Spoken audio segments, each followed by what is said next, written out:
What's up, y'all? Welcome back to Let's Play Pesterquest again. As much as I wanted to keep the for a third time from my friends in Let's Play, that would be a lie, and I'm feeling lying to you guys. If you've been on my channel before, welcome back. If not, welcome in. If this is your first video on my channel, you should probably go back and watch episode 1 of episode 1 of this one, because it doesn't make any sense to start on episode 2. Either way, hope you're having a good day. Heads up for a potential spoiler warning for the rest of this game, Homestuck proper, Hive Swap is an accompanying media, some Homestuck fan clicks, blah blah blah blah. I don't know what an epilogue is, nor do I know what Homestuck 2 is, just so we're on the same page. Because I talk about whatever. I've got a Homestuck PhD, I've got a cat, I've got a lot of free time on my hands. I don't actually have that much free time on my hands, but I have enough free time on my hands. Voice acting may be inconsistent, but I'm trying my best. And today is Rose. And so the interesting thing about Rose is we're going to open up the warnings menu. So along with the adult language, violence, and innuendo traditional to Homestuck, this route specifically contains mentions of alcoholism, underage drinking, and neglectful parenting. It's time to be sad about Rose Lalondes, basically. So Volume 2, Something Beyond the Sky. I forget what these were called. On the advice of your new friend John, you go to visit one of his close comrades. Close only figuratively speaking, since it seems she lives all the way on the other side of the country.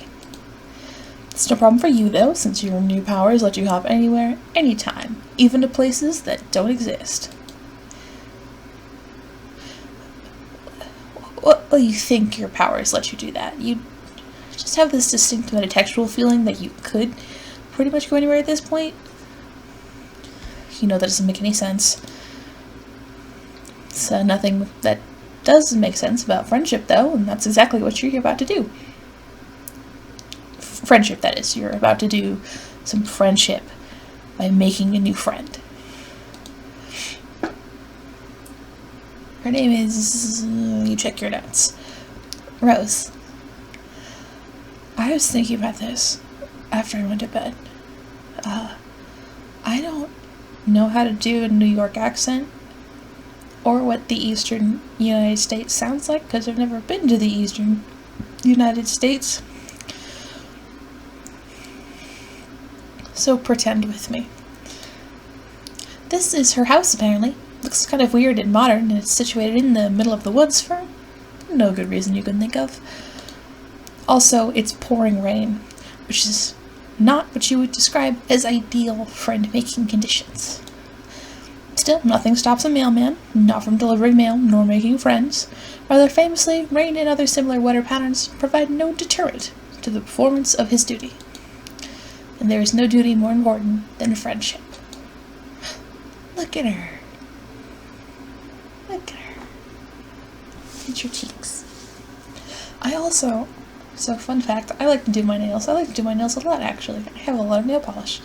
Maybe I'll put in, if I want to, I'll put in a picture of my nail polish shelf here.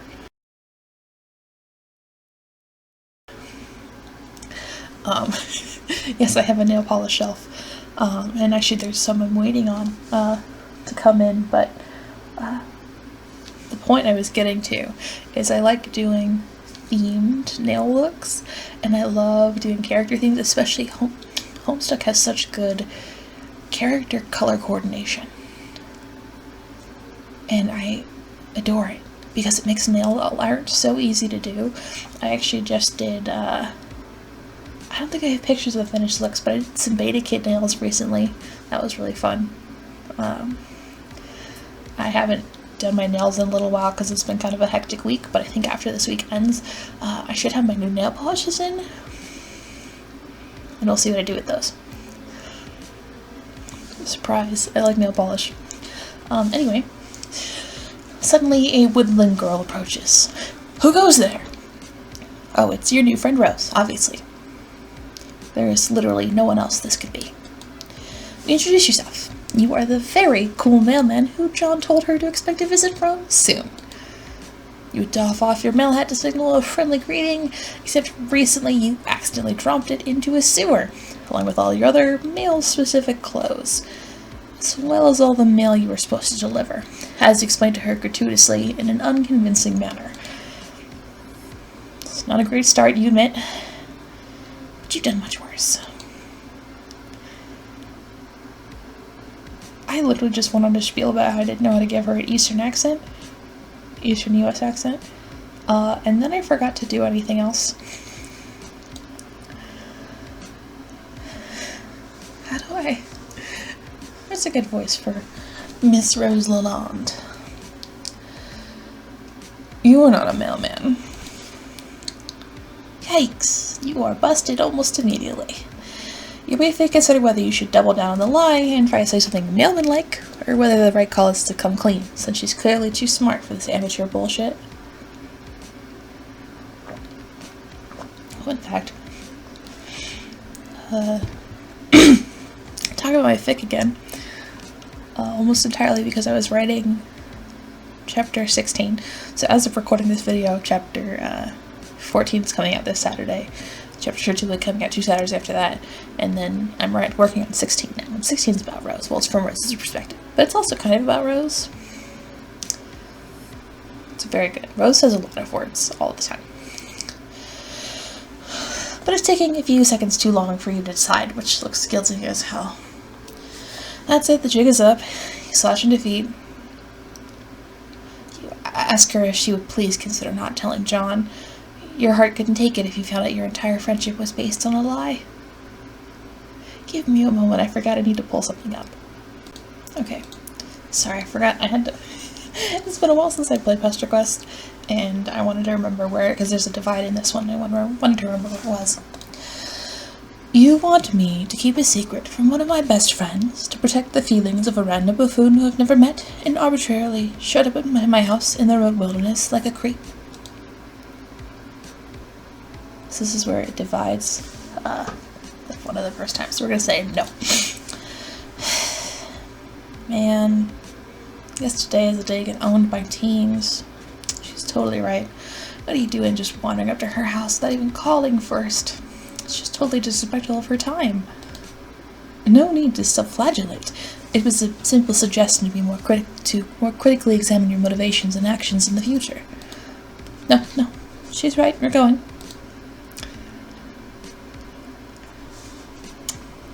You zap away, aiming for a spot a half a mile away into the woods where you can become properly soaked and miserable.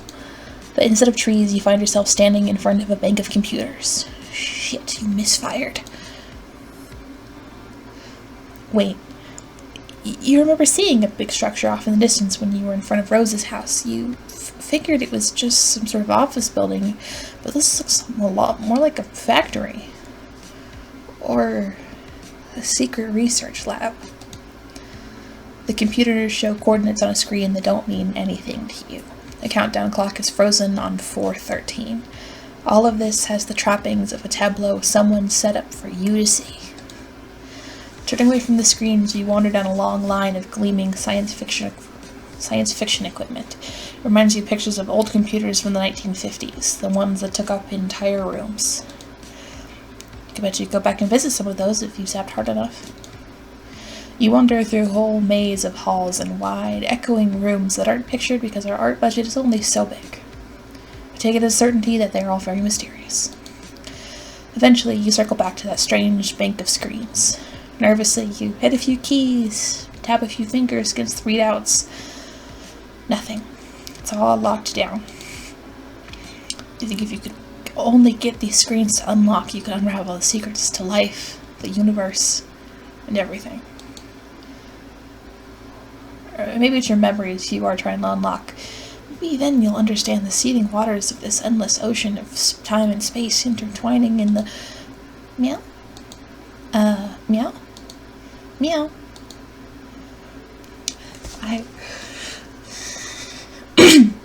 You turn around expecting a cat, and you do get a cat. A very adorable black kitten, tiny and soft, with far more eyes than a cat should have. Aww. I have two things. 3 things, but 2 of them are cat related. I actually have my cat with me again. I don't know if you could hear him, but there he is. And 2, I actually have a vodka martini plushie. It's not on my desk because it lives in my room right now, but small, lovable cat. And 3, I'm reminded, I have a fic about Rocks and the Wand and the Hive Swap Kids. You should check it out. It's called Something Supposedly Precious Too. I'll link it in the comment anyways. But the cat isn't the only thing here. A woman in a sleek white lab coat and sensible heels holds the cat, pinning you to the spot with her gaze. Or at least you assume she is. Her hair is in her eyes and the light is behind her, so all you can see of her face are her painted lips. Sorry, ma'am. You absolutely didn't mean to trespass in her secret science lab. And you actually aren't even lying. You really did just fuck up this time. Lady gets the cat down slowly where it rolls on its back and bats a paw playfully in the air. Aww. Cats are great. Even mutant cats. Maybe especially mutant cats? Yes. This little guy should have a name. You'll think you'll name them Cryptid McWhiskers. Yeah, Cryptid McWhiskers is a great name. In fact, I can't imagine anyone ever naming this cat anything else. You hold out a hand to Cryptid McWhiskers and wiggle your fingers. Rolls onto its feet and saunters over to you. Oh, look at him. It is as soft and fluffy as it looks, and its 4 eyes blink up at you with utter trust.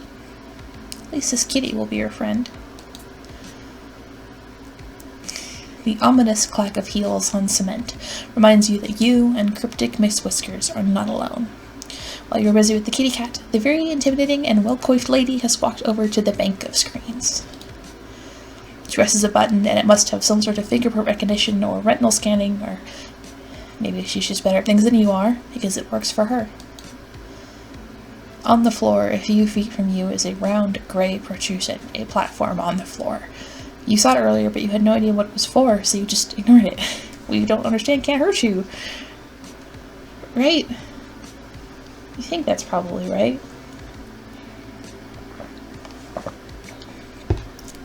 Excuse me. She smiles. The intimidating lady presses a button on the screen, mouth turning up at the corners. A flash and a pop. The pressure in the room changes. You feel it in your eardrums. A pumpkin appears on the round gray platform. Fuck.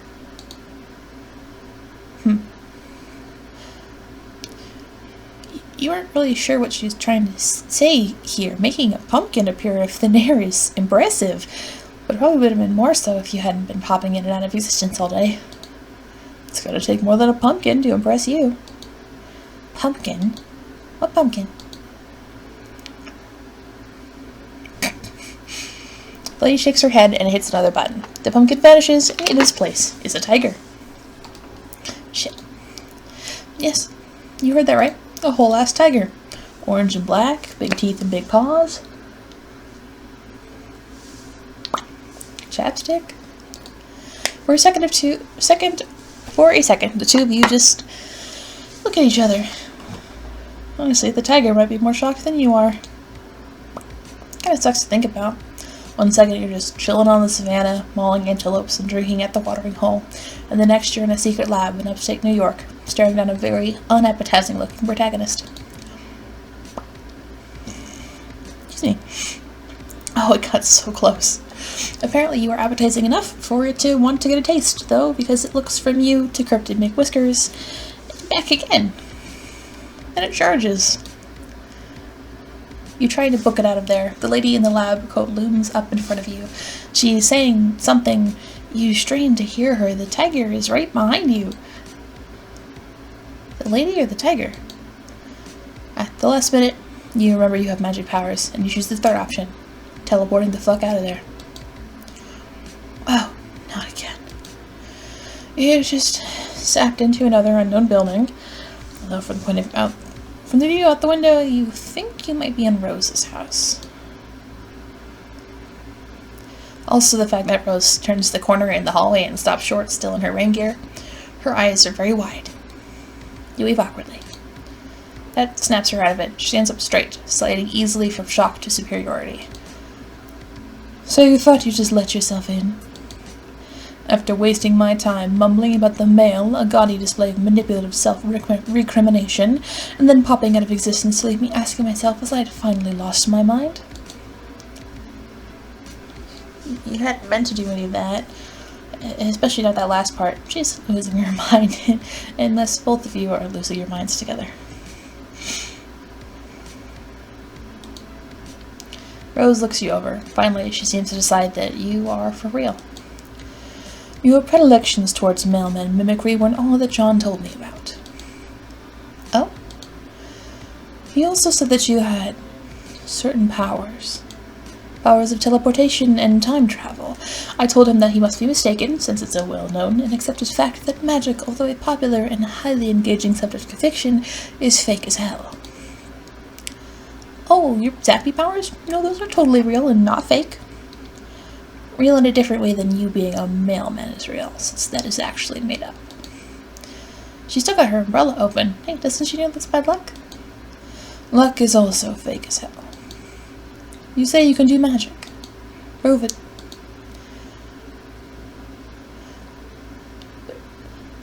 But she just saw you vanish out in her front yard.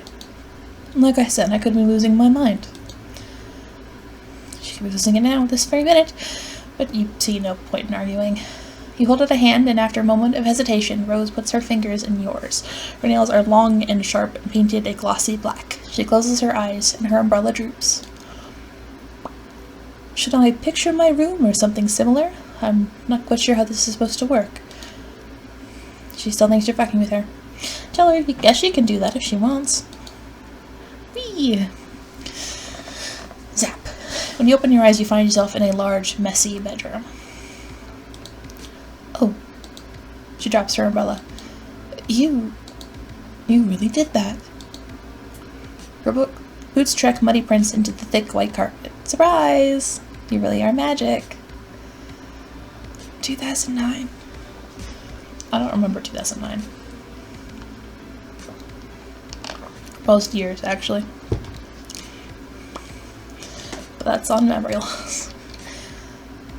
You know what I didn't do last time? You know what I didn't do? I didn't take time to appreciate the backgrounds enough.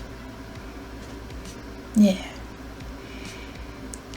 Because actually, this actually kind of fits into, I spent so long today just couldn't find a picture of Rose's room on Durst. Kills me. This kills the man. This kills the dyke. Sorry, that was really funny. Because of course the fucking wiki is like, oh yeah, you can find it in, like, here's the source for her room, and it's fucking Jack Ascend, which I was like, I was fucking at work at the time. I was like, I don't have time to watch a flash right now. That didn't even really show her room. Did you see it like for a second? Kills me. But I did eventually go read my fic. I don't know. But, oh man, I do look at her. She's got messy, she's got knitting everywhere. She's got some very silly posters on the wall because she's 13 and a baby. We'll get to the journals and stuff. Rose puts a small hand against her perfectly painted black lips. She seems momentarily lost for words, and you get the feeling that is not a thing that happens very often. Her eyes are wide and deeply purple. They're sparkling, you might even say. Hold on, I'll be right back. Stay here, don't go out into the hall, it's not safe. Tell Rose to take her time. You're happy to just stand here dripping on onto her nice clean floor. She leaves the room and you take the opportunity to examine your surroundings a little more closely. So I believe this is consulting the wiki. That's actually where boop. Yeah, fun fact. This save right here that I'm hovering over is where I stopped playing for several weeks. Because I saw Vriska. And I got nervous. What we're gonna do is load up the yes. Because it's slightly different, like, words. Yes. That's what you want. It's an interesting proposition, if for no other reason than its audacity. I admire resolve in the face of humiliation. This doesn't mean we're friends, though. Rough. Well, that's fine, you're hopeful. Your mind is fuzzy, but you think you remember this. You're good at this. You're excellent at making people like you through underhanded means. Can't wait to take advantage of this 13-year-old girl's goodwill. Okay, well, not like that. Let's not be fucking weird. In fact, let's put that less creepy joke thought you have for comical purposes. S-grade jokes only. Let's all get our grades out of the gutter. Gross. It's not where my brain was. She's 13. Rose raises a thin brow. There's something unsettling about her deep violet eyes. Pretty sure most humans don't have eyes like that, but what the fuck do you know? You're a stranger around these parts. Wait, aren't you human too? I just had to turn the music back down. Whatever, it's not a big deal. Not when there are friends to be made. Or something. Do you want to come inside? Unless I'm interrupting your internal monologue, of course. Far be it from me to ever cut short any sort of navel-gazing sidebar. It's just ever so slightly wet out here. You would absolutely love that. If it's not too much trouble, of course, you wouldn't want to put Rose out. You're fine, though. You're 100% fine with being an absolutely infuriatingly obnoxious, if it means making a friend. I made some friends with some pretty obnoxious people in the past. I was thinking that phrase, and I just remembered zebra exists. Fun fact. I'm full of fun facts. Have you noticed? My zebra episode, everything about it is fucked. There was a number of reasons that happened, and I just did not feel like putting in the effort to go back and redo it. So it's just fucked.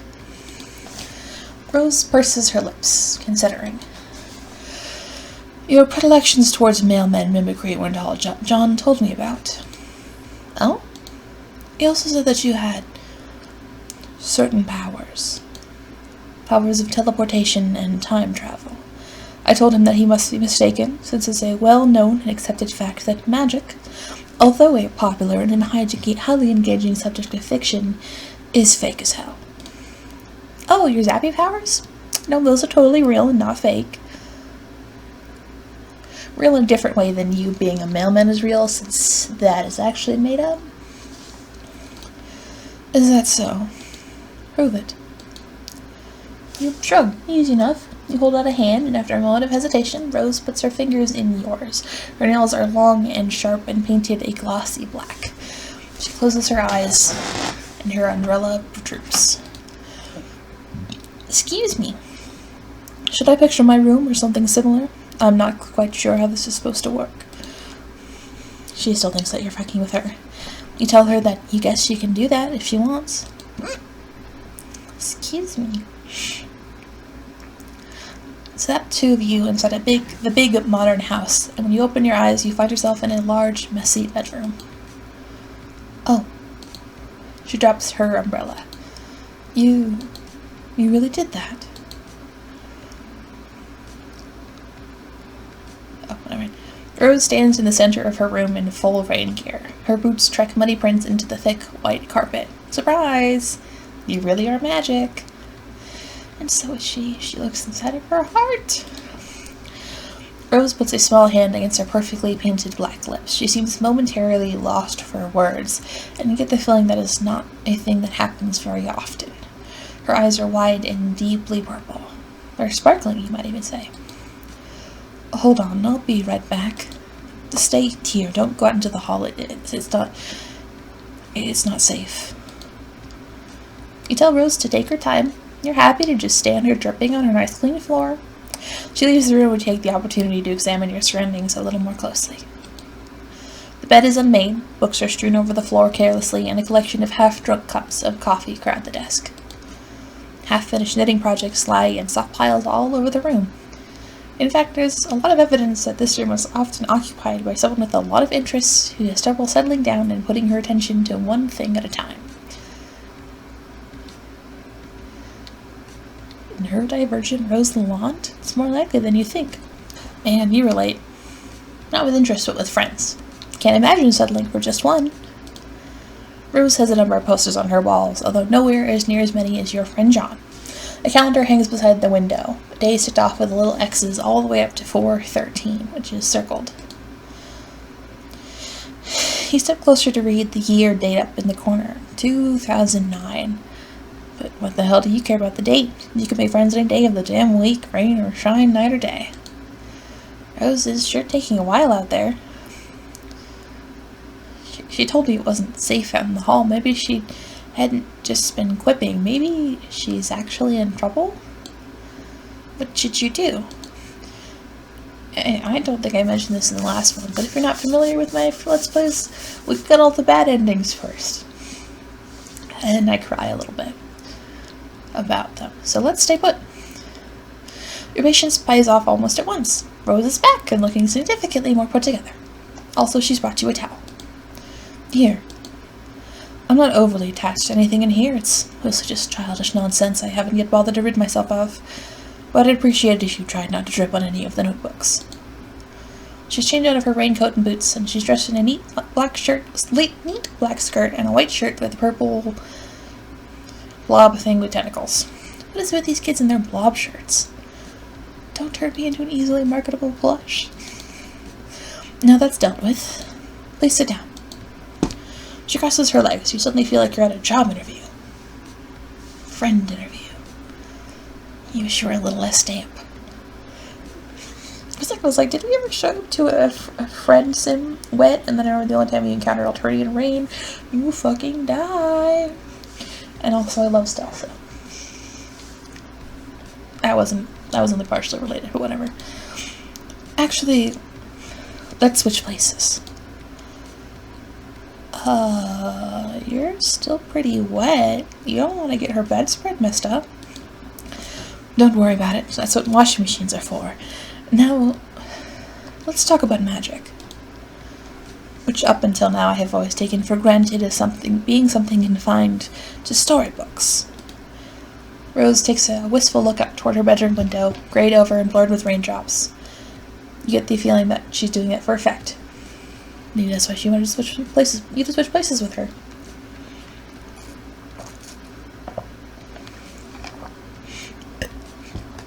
My voice is broken. It's 3:20 a.m. Do I have time? Just kidding. I always have time to talk about. I'm gonna link another fanfic in the pinned comment with mine. Go read it. It's good, I promise. If you read it, you can DM me on Twitter. We can talk about it. I'll send you memes. And then comes you. The not a mailman with a penchant for showing up and attempting to make friends with unwitting children. Well, fair. She's got you there, but honestly, she might be a child, but she really doesn't seem to be unwitting. On the contrary, she's really quite witty. I'm glad you noticed. She folds her hands and clears her throat. Think that if she had any notes, she would be shuffling them. And so the question remains, are you a good witch? Or a bad witch? Or are you a wizard? We've already established that you are not a public servant. Is there a difference between a witch and a wizard? Of course there is, but exactly how specific of a difference can vary. According to some works of fiction, a wizard is just a witch's male counterpart. But in certain mythologies, for instance Arthurian legends, the difference appears to be class-based. Wizards reside in court and are classically trained, while witches are self-taught and run wild through the forest. I won't deny that those differences tend to often be gendered as well. You ask her which one she is, a witch or a wizard. Me. Rose shifts, uncrossing and recrossing her legs. You shrug and say she just seems to know a lot about them.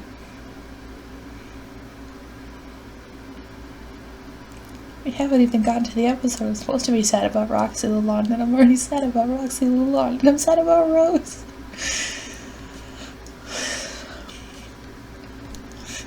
This game makes me sad. In a good way. I just have a lot of feelings, and I've had a weird week. I had to take yesterday off of work, or I guess not yesterday anymore because it's Thursday. I took Tuesday off of work. Anyway, I know a thing or two, but can I tell you a secret? Oh my god, Rose, she has no idea how much you would love to hear her secret. I find them, wizards I mean, utterly reprehensible. They disgust me. Everything from their foppish robes to their grizzled beards. It's my mother who is the wizard enthusiast in this house. Although she glances from side to side theatrically. Most of the things Rose does seem to be at least a little bit theatrical. She kneels on the carpet beside the clutter of books. Listen, listen, listen. Neurodivergent Rose Lalonde. This girl is autistic. I'm just saying. I'm just saying. I don't show these to many people. Actually, I haven't shown them to anyone. Not even John? John seems to be a pretty cool guy. Definitely a guy worth sharing a few secret notebooks with. Rose laughs. No, I haven't shown them to John, and I've only shown Strider to punish him. You nod, pretending that you know who this Strider person is. You are a totally normal dude with an absolutely ungodly number of friends. We'll meet him.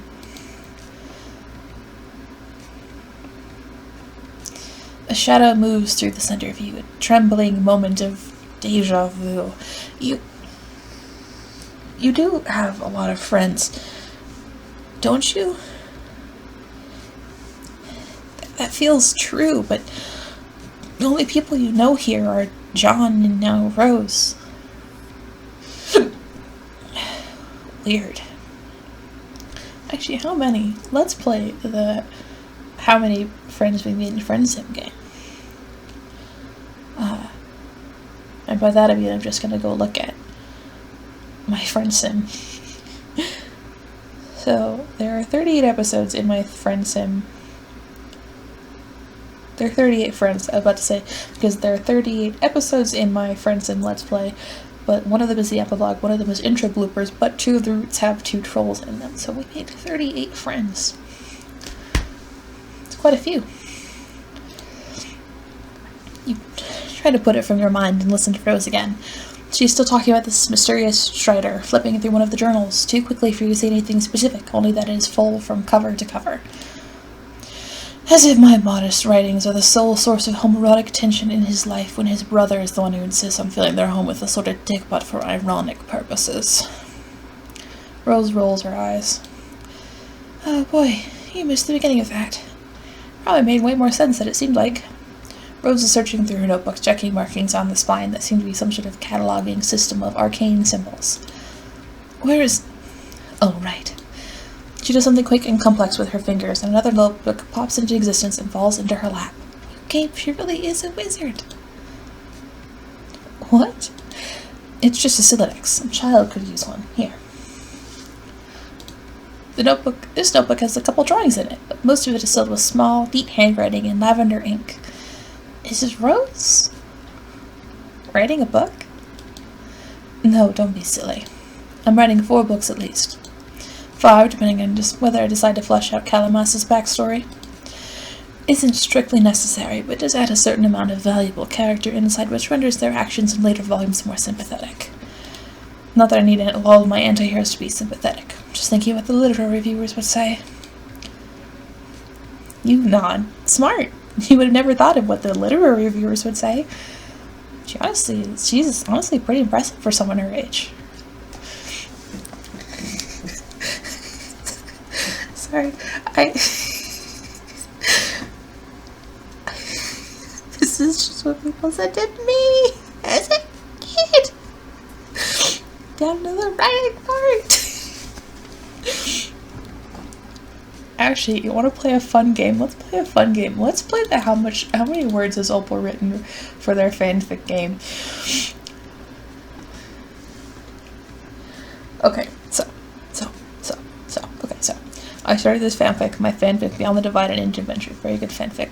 It's not the one I'm going to link below because I linked it last time. I have been working on it since June of 2020, early June 2020. There are 75,000 words of finished content. 2, 3, so that's 4, 7, 8 pieces of unfinished content. 2 of those may never get finished, but it's whatever. Thousands of words. And honestly, I don't regret it. That's all I'm saying. Okay, I felt like I had to step in for aforementioned life reasons. I'm editing this video quite a while after I originally recorded it, and so actually this data is not technically accurate anymore. As of today, when I'm finishing editing this video, which is 3/17, yes, the day this video is going up, there are actually just over 79,000 words in this fic, and considering right now I'm working on chapter 17, and my chapters tend to average about 2,000 words, it's going to be well over 8,000 if I finish chapter 17 in a good manner, hopefully within the next 2 weeks. I don't know, I love this fanfic a lot. I thought I'd give you an update. Thanks for sticking around. Back to the video. Age has nothing to do with it. But don't get carried away, it's only a rough draft. You ask her if you could take a look.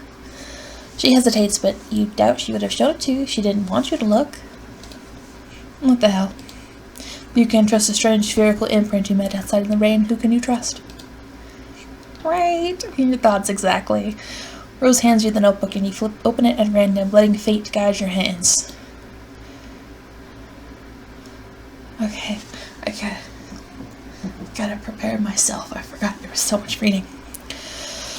Friglish bothered with his beard, as if unkinking a hitch in a long silk windsock. A more pedestrian audience would parse the exhibit as a nervous compulsion, behavior to petition contempt among the reasonable. He was, however, not surrounded by the reasonable, but the wise, a distinction in men that would forever be the difference in history's garland of treasures' follies. As a matter of fact, his cadre of fellow wizards were all putting similar moves on their beard as well.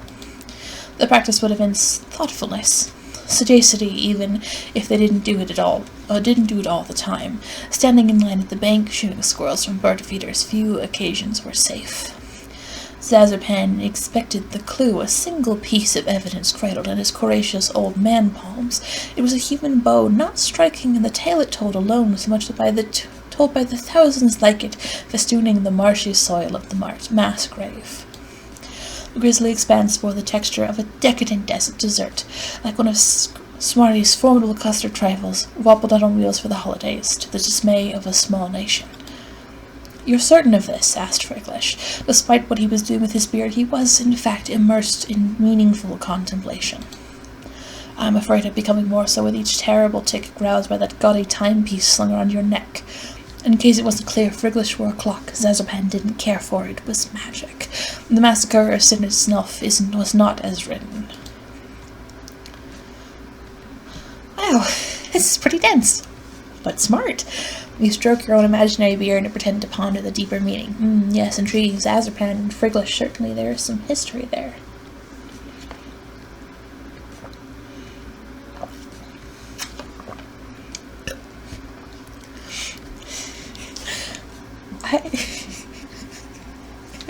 Okay, never mind.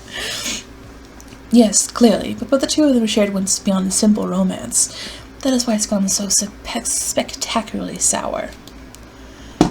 Rose becomes increasingly more animated as she tells you about her gay wizard OCs, like she is far more interested in them than she is in herself. They share an intellectual bond, a mutual dedication to knowledge and the preservation of such. The goal of the learned is to master their wisdom and keep it from the general dissemination into the main populace of wizards. They feed it to their apprentices in drips and drabs. Of course, this will eventually lead to ruin. Of course. You flip further in the book, searching for the part where it leads to ruin. Ruin sounds interesting. Okay, gotta take a deep breath. Let's prepare ourselves. I should bring my... Never mind. Zazupan knew he would see his wayward apprentice again, knew it like he knew the tide would turn and the sun would blaze to its zenith as each inexorable day passed. Now they stood diametrically opposed across an overgrown chessboard. His apprentice's eyes were hidden behind dark glasses, but Zazupan knew if he could see them they would be riddled with the madness of the void. Calabasas wasn't here for justice or for revenge. They were here exclusively because Zazupan had something they wanted, something they were owed. He flipped through the notebook, checking out the drawings. There are a lot of wizards, each more bearded and venerable than the last. One of the pictures, the most recent maybe since it's on the very last page of the journal, is of two young wizards. Twins, maybe. They have gray hair and are wearing slick green suits and are standing back to back with their arms entwined, staring into the middle distance. It's very anime. Compliment Rose on her artistic prowess. Yes, thank you, they're all right. I'm a much better writer than I am an artist. Mood.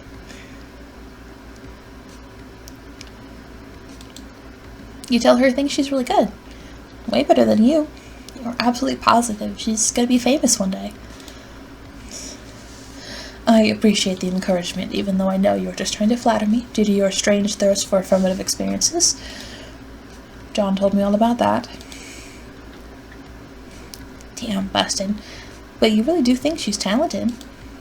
That's fine. Besides, my social calendar is overfull out here in the middle of the woods. Don't tell anyone I said that I don't have many friends. And don't tell him I've been drawing. He'd be insufferable. He? Never mind. You assure Rose that her secrets are safe and hand her back her journal. You are really excited about your new friend, and if you might be so bold. And her wizard stories. Although, wait. Hadn't she said that she hated wizards? What's your point? Well, you're no expert on wizards or on Rose, but it seems like she actually does seem to like them, because she said it has several notebooks full of wizard fiction.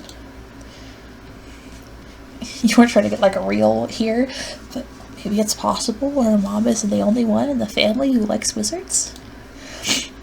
Rose pulls her book out of your hands. That and the rest of the books vanish into thin air. Oh, right. That must have been that. What had she called it? Silodex? She doesn't look angry exactly, but the lines around her mouth and eyes have softened as she talked about her book have hardened back up. Her eyes glitter menacingly. Oh, is that right, Freud? Well, why don't you diagnose me? Oh, wow, you weren't trying to be condescending or whatever. Clearly. You're aware that it is a common psychological phenomenon for an individual to react to trauma by creating fictional representations of that which has caused them bodily harm or emotional dismay. To suggest that the portrayal of these fictional renderings somehow condones them or supports them is absolutely absurd. So what she's saying is she draws wizards to cope. Rose rises regally to her feet. The lightning turns her into an ethereal silhouette. What I'm saying is that I don't need to justify my fictional predilections to you or to anyone else. No, she's totally right. You're sorry that you suggested she might like wizards. It was horribly presumptuous and not at all the way a friend should act. You are so, so sorry. You promise it will never happen again. No, I don't suppose it will. It's probably just because Rose's hair is such a pale blonde, but it almost looks like she's glowing in the dim bedroom, like light behaves a little differently around her than it does on everything else. Would you look at that? It appears the rain has lightened up a bit. And the rain is hitting the window so loudly you're actually having trouble hearing her. And your point is? You can just zap yourself out to where the weather is drier. Fuck off. Go zap yourself. Fuck you. Rose Lalondes said fuck you. Fair. I'm not gonna get into that.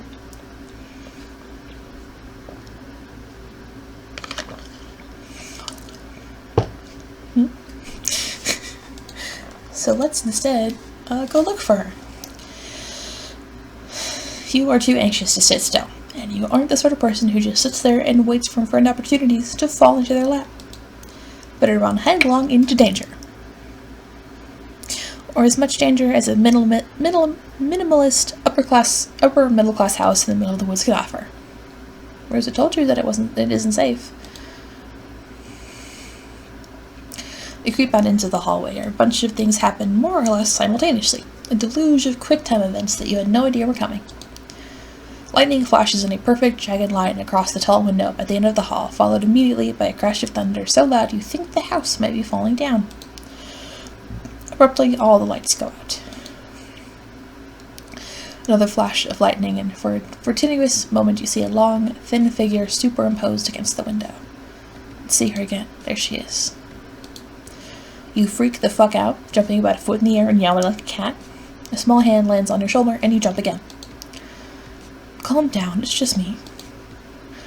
Rose speaks in a normal tone of voice, and it's jarring. The house is echoey and cavernous, and there's just something about a dark house on a stormy night evening that makes you want to whisper. Right? Huh.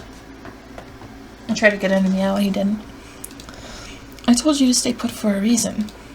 It's too early for my mother to be sauced enough not to notice random strangers in her house, and I don't want to go through the tedious process of explaining who you are. You have a perfectly understandable reason for why you left, and that reason is that you were lonely. Rose snorts. Cold! You meant you were cold. No, you are soaking wet. Follow me. She grabs you by the wrist and tows you down the hall. You wonder if you should warn her about the strange, wraith-like creature you saw by the window, but you don't want to freak her out. Although her mom may be a risk too. Whatever, moms are tough, she'll be fine. It's probably isn't the first time she's gone toe-to-toe with a weird slender man.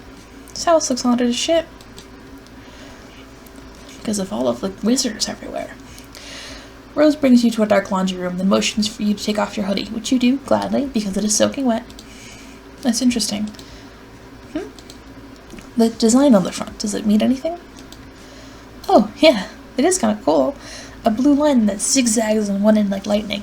Looking at it makes you feel unsettled. You realize Rose is still waiting for a response. You just hand her the hoodie and tell her no. You're pretty sure it's just an abstract sign. Then you stand there while she tosses the sweatshirt into the dryer, feeling the alarming currents of memory in your bloodstream. You're sure there must be something you forgot to do. You continue to feel weird as Rose hits the dryer button and nothing happens. Fuck. She hits the button a few more times as if that will make a difference in the power is out. She presses her thumb and her forefinger to the bridge of her nose. Well, you aren't going to fit into anything of mine. She leads you down the more long, dark hallways. Man, this house is unreasonably huge. You ask Rose if a lot of people live here. No, it's just me and my mother and a horde of liquids that are not soluble in water. Here, try not to trip on the carpet. I'm not sure how you're supposed to manage that, but okay. This room is large and dark, and when Rose parts the curtains, a flash of lightning illuminates a four-poster bed, a long counter, and a shelf covered head to foot in bottles. Rose vanishes through another door, leaving you to peruse. Hi. What's up?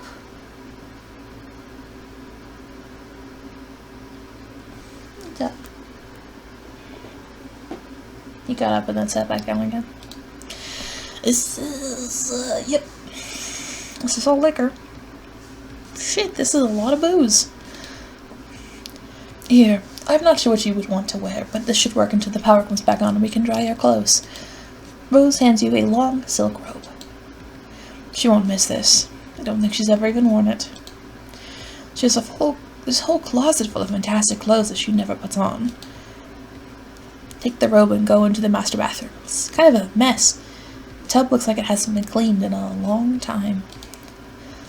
The robe gives you this same knotted feeling of familiarity that looking at your hoodie did, but you put it on anyways. It's a relief to get out of your wet clothes. You hang them carefully on the shower rod. When you head back out into the bedroom, you find Rose standing in front of the wall of liquor. She's holding a bottle of Grey Goose and squinting at the label like she's trying to read the nutrition facts. I've often wondered what exactly the merits of consuming this are. It tastes quite literally like a burning.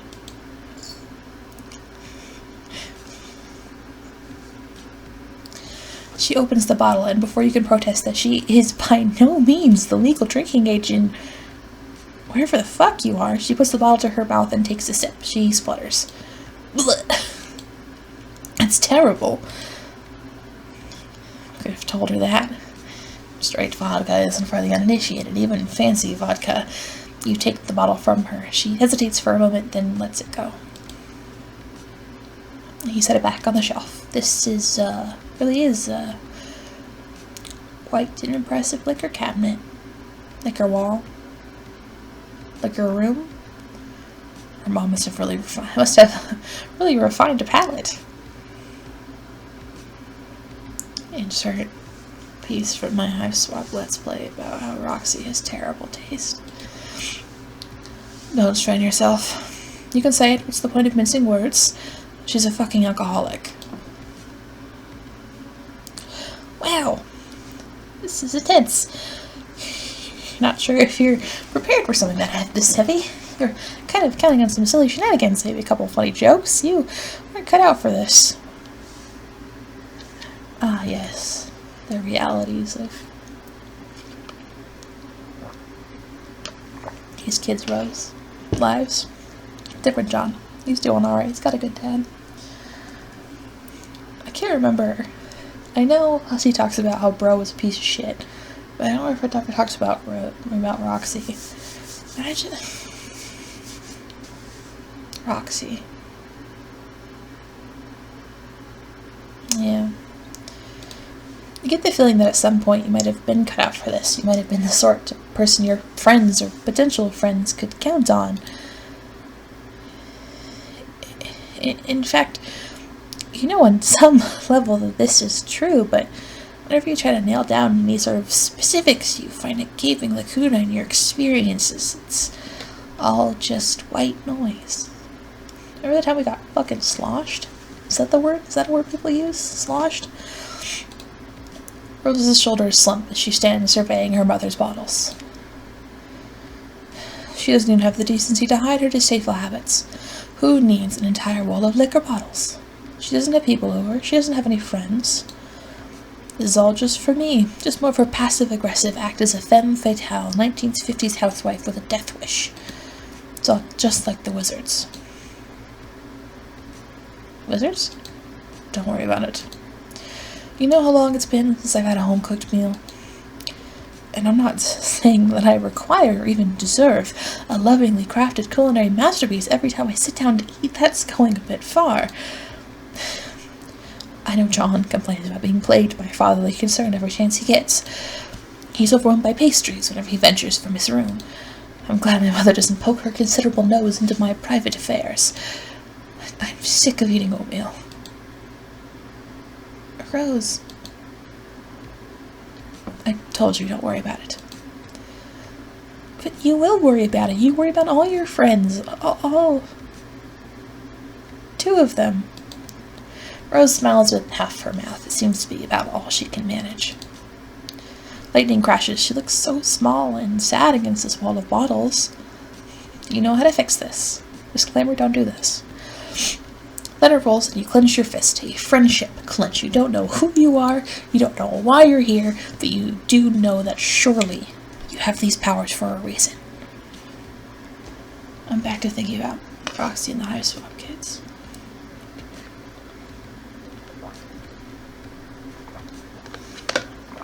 Not to be like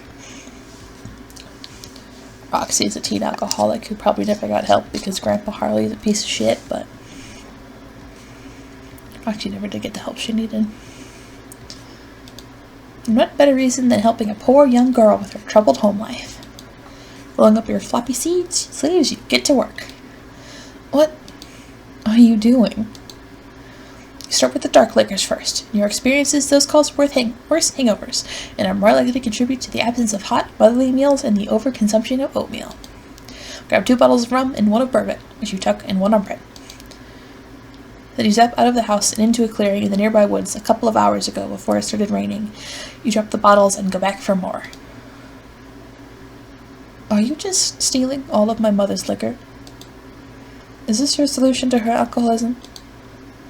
Don't worry, Rose can thank you later.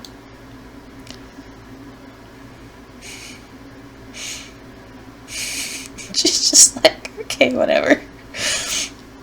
Go for the tequila next, and the vodka, then you get sick of this organized approach and just start grabbing whatever the fuck and dumping it in the past.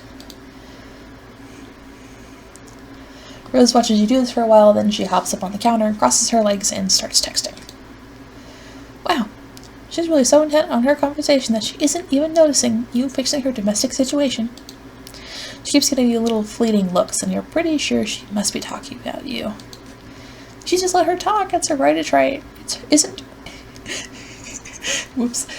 right to try to invade your friend's privacy. I almost said it's your right to invade your friend's privacy.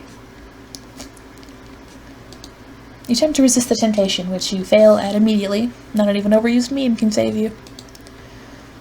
You sat behind her on the counter where you can spy on her private correspondence. I don't know anything about them. I'm sorry. And here was me trying to take advantage of your uncanny ability to make guesses verging on prognostication. I'm recently considering a reevaluation on magic. You don't know who this person is. Maybe you should just... You back in time in a couple minutes to when Rose started her conversation. Your past self is busily zapping back and forth carrying liquor bottles. You hunker down so you don't see yourself and cause a paradox or whatever the fuck. Tentacle therapist began pestering garden gnostic. Out of a morbid curiosity to shine a light on my future, I come with metaphorical hat in hand to ask you to consult your dream clouds. Do you happen to know about anything of a strange cardboard creature, cutout creature masquerading as a mailman? Are you sleeping? Sorry, I had to scold back. He's been acting really weird all of a sudden. Anyway, is this the same mailman that John was talking about? The fake one who hung out with him? That's the one. They are currently entering my mother's liquor cabinet in an attempt to prevent her from overindulging herself. Oh. Are they drinking it? No, I think they're just dropping it into the woods with their magic powers.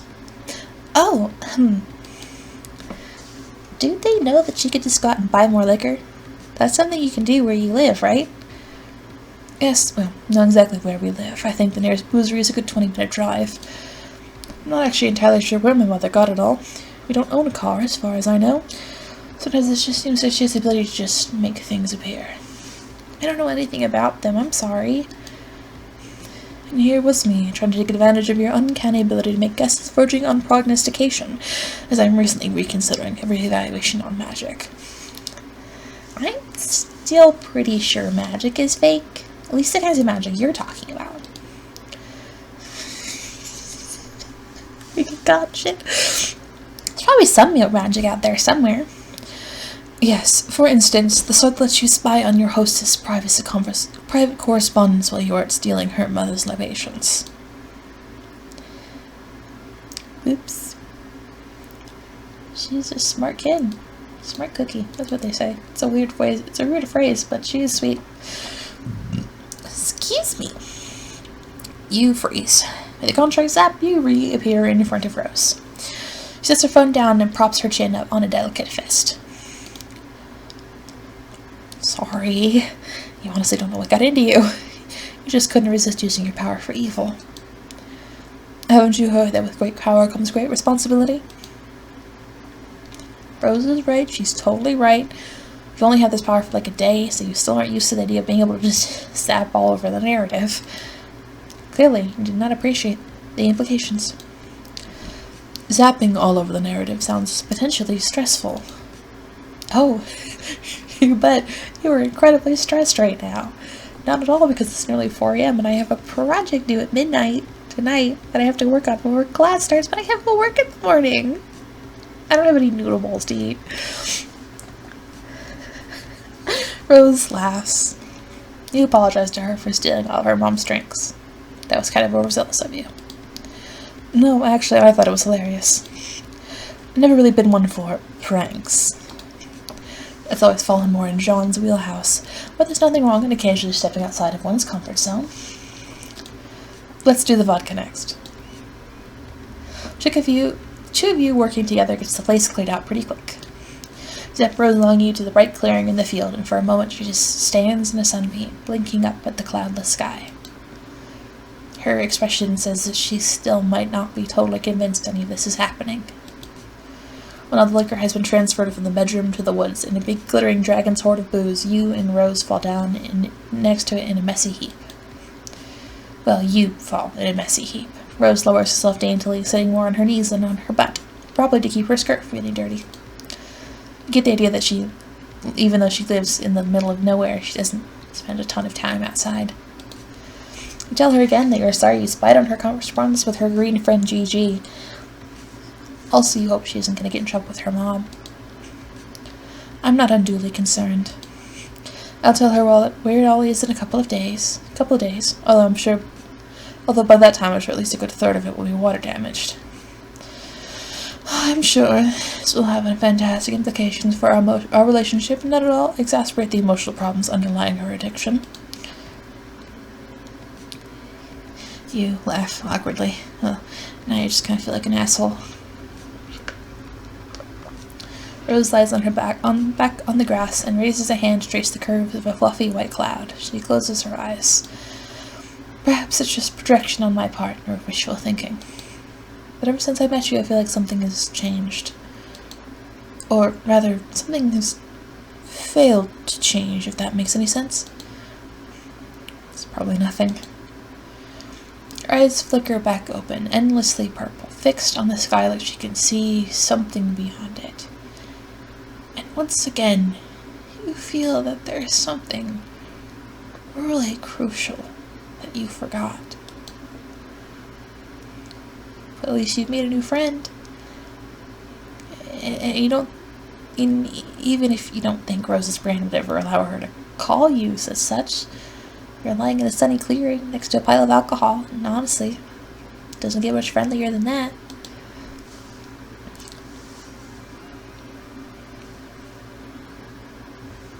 I'm going to pick Rose up and give her a hug. I'm only 5'2.5". I might not need to pick her up.